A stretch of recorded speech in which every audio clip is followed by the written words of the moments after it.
हमने सेक्टर गिराव किया, हमारे साथियों पे लाठीचार्ज हुआ। उसके बाद 11 मार्च को चीफ मिनिस्टर उमर अब्दुल्ला साहब ने एक ऐलान जो है असेंबली के अंदर किया था, जिसमें उन्होंने कहा था कि मैं एक कमेटी कॉन्स्टिट्यूट कर रहा हूँ जिसको चीफ सेक्रेटरी साहब हेड करेंगे और वो कमेटी 6 महीने के अंदर रिपोर्ट सबमिट करेगी कि कितना डेली वेजर हमारे पास है और किस किस कैटेगरी में है। तो उसके बाद सरकार डेली वेजर की रेगुलाइजेशन के ऊपर फैसला लेगी। 19 मार्च 2025 को उसका ऑफिशियल ऑर्डर निकला था कमेटी कॉन्स्टिट्यूट का हमने, और अब 2-3 दिन के बाद 19 सितंबर आ रही है।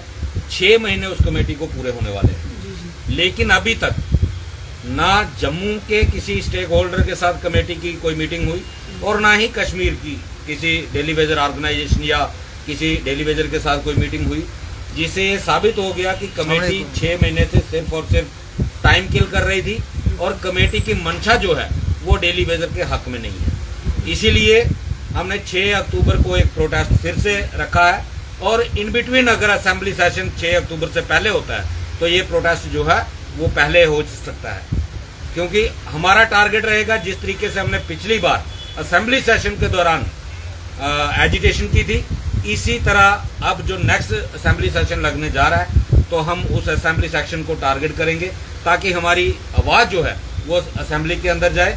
और इसके साथ साथ मैं जितने भी हमारे विपक्ष के एमएलए हैं उन सबसे आपके चैनल के माध्यम से ये अपील करना चाहता हूँ कि अगर सरकार ने एक वादा सदन के अंदर किया था तो आप लोगों की जवाबदेही बनती है कि चीफ मिनिस्टर साहब को इस असेंबली सेशन के दौरान ये जरूर सवाल करें कि जो वादा उन्होंने 6 महीने पहले किया था उस वादे के ऊपर सरकार की तरफ से क्या कार्रवाई की गई और उस कमेटी ने क्या रिजल्ट, क्या आउटपुट जो है वो दी है। जी आप क्या कहना चाहेंगे इस तरह से 6 तारीख को आपका प्रदर्शन है? देखिए, हमारा आपके माध्यम तमाम का ये डेली वेजर जितने जम्मू प्रोविंस के हैं उनसे अपील रहेगी कि 10:30 बजे ओल्ड टिफिन अभी BC रोड पे 6 अक्टूबर को सारे साथी पहुँचे। उसका एक ही कारण है कि सरकार की मंशा जो हमें क्लियर नहीं लग रही। तो अगर सरकार की मंशा क्लियर होती, उमर साहब ने दौर में असेंबली में ये कहा था कि 6 महीने के अंदर अंदर, तो ये कमेटी 6 महीने से पहले भी रिपोर्ट दे सकती थी। आज 2 दिन रह गए और कमेटी ने आज तक जो committee chairmanship under the chief secretary बनी थी, उन्होंने जहाँ तक हमें नॉलेज है, हमें इन्फॉर्मेशन है कि किसी की नहीं हुई। इवन तक जो उनके मेंबर्स हैं शायद उनकी आपस में कोई मीटिंग नहीं हुई। तो हम कैसे विश्वास कर लें, क्योंकि हमने 30-32 साल इस डिपार्टमेंट को, इस समाज को दिए, अपना गोल्डन पीरियड जवानी का इस डिपार्टमेंट को दे दिया। कोरोना का टाइम हम लोगों ने काम किया, मिलिटेंसी के टाइम हमारे लोगों ने काम किया। आज फ्लड की सिचुएशन है, आज कई लोग डेली वेजर ने इस सिस्टम जो कोलैप्स हुआ था PHC का, उस सारे सिस्टम को सेट करने में कई लोग डेली वेजर दिन रात अपनी जान की बाजी लगा के, अपनी मेहनत करके उस सिस्टम को रिस्टोर कर रहा है। उसके साथ साथ आज भी PHC डिपार्टमेंट में जम्मू कश्मीर 30 से 35 हज़ार के लगभग पोस्टें खाली हैं। जो रिटायर हुआ अलग से जल जीवन मिशन बना, उसको भी आज कई लोग डेली वेजर चला रहा है, जबकि उसके लिए 30-35 हज़ार लोग नहीं लगने थे।